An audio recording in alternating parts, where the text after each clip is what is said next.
Bismillahirrahmanirrahim. Assalamualaikum warahmatullahi wabarakatuh. Alhamdulillahi rabbil alamin.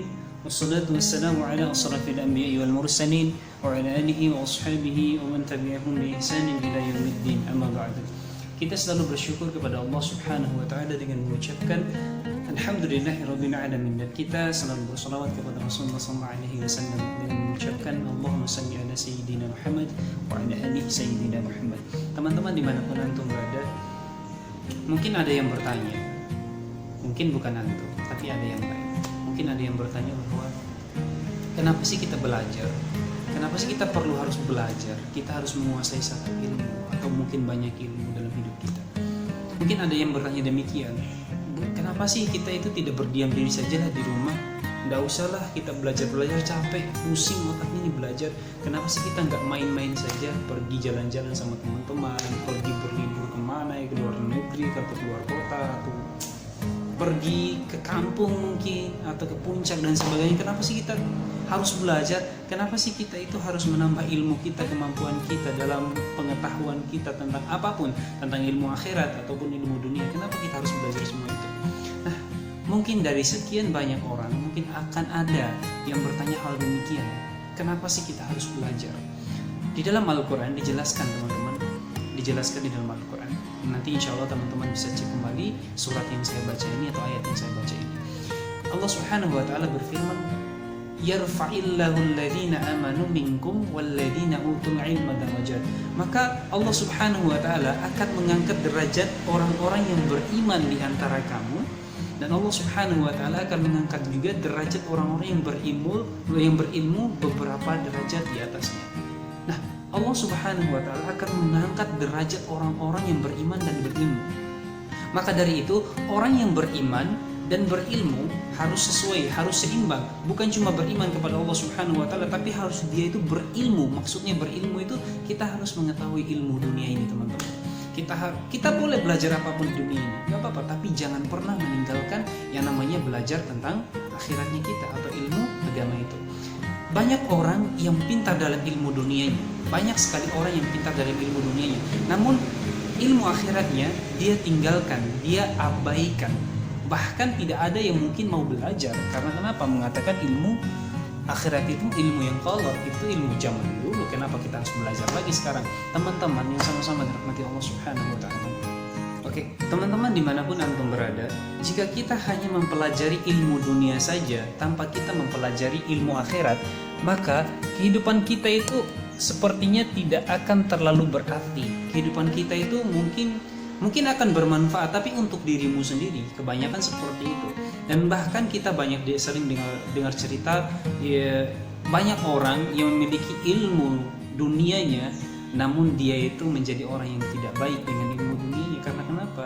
Dia hidup sendiri dengan ilmu dunia. Apa yang dia dapatkan sendiri, dia tidak mau memberikan kepada orang lain. Karena kenapa? Itu tidak ada ilmu agama.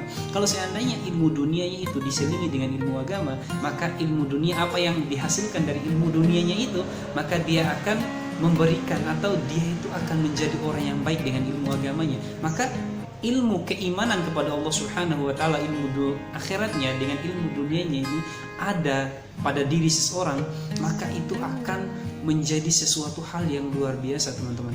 Maka di sini makanya Allah Subhanahu wa taala mengatakan orang yang beriman dan berilmu itu akan diangkat derajatnya di sisi Allah Subhanahu wa taala, baik di dunia maupun di akhiratnya.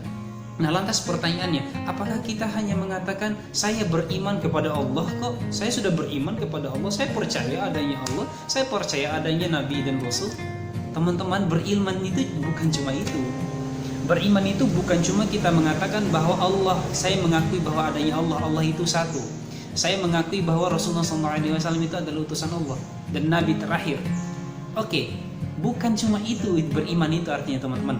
Artinya beriman itu kita beriman kepada Allah dengan apa semua yang diperintahkan Allah Subhanahu wa taala, dan menjalankan dan menjauhi apa-apa yang dilarang oleh Allah Subhanahu wa taala. Misalkan Allah Subhanahu wa taala menyuruh kita untuk sholat, menyuruh kita untuk harus bisa belajar Al-Quran. Itu artinya dampak dari kita mengatakan kita beriman, artinya kita harus menjalankan apa yang diperintahkan Allah dan menjauhinya. Bukan berarti kita mengatakan kita beriman, namun kita tidak menjalankan apa yang diperintahkan Allah Subhanahu wa taala. Kalau hanya sekedar kita mengatakan diri kita beriman kepada Allah, Kayaknya anak kecil saja bisa loh teman-teman mengatakan itu. Saya beriman kepada Allah, kata anak kecil. Anak kecil bisa. Tapi masa kita mau menyamakan diri kita dengan anak kecil? Maka dari itu teman-teman, kita mengatakan diri kita itu beriman kepada Allah, maka konsekuensinya adalah kita menjalankan apa yang diperintahkan Allah Subhanahu wa taala. Salat, ngaji, berpuasa, berzakat, haji bagi yang mampu, itu adalah kewajiban bagi kita orang yang beriman kepada Allah Subhanahu wa taala. Jadi jika kamu mengatakan dirimu beriman namun kamu belum menjalankan kelimanya ini, maka perlu dipertanyakan gitu teman-teman. Maka dari itu, ayo semuanya kita beriman kepada Allah Subhanahu wa taala. Dan ada juga yang mengatakan saya sudah beriman kepada Rasulullah SAW. Saya akui bahwa Rasulullah SAW itu adalah nabi terakhir, bahwa Rasulullah SAW itu adalah mukjizatnya itu adalah Al-Qur'an. Iya. Kalau seandainya kita hanya beriman begitu saja teman-teman, siapapun bisa gitu teman-teman. Tapi yang dimaksud beriman di sini bukan cuma mengakui beliau saja, tapi mengakui apa yang dibawa oleh beliau, apa-apa yang diperintahkan oleh beliau. Nabi SAW mengatakan bahwa kita harus bersolawat kepada beliau, kita harus berbuat baik, kita harus melakukan kebaikan selama kita hidup di dunia ini. Rasulullah SAW mengatakan hal itu dan kita harus menjalankannya. Jika Rasulullah SAW mengatakan hal demikian namun kita tidak menjalankannya, bisa dikatakan mungkin iman kita kepada Rasulullah SAW itu ya mungkin setengahnya. Kita beriman kepada Rasulullah tapi kita tidak menjalankan apa yang diperintahkan Rasulullah SAW. Maka itu sesuatu hal yang aneh.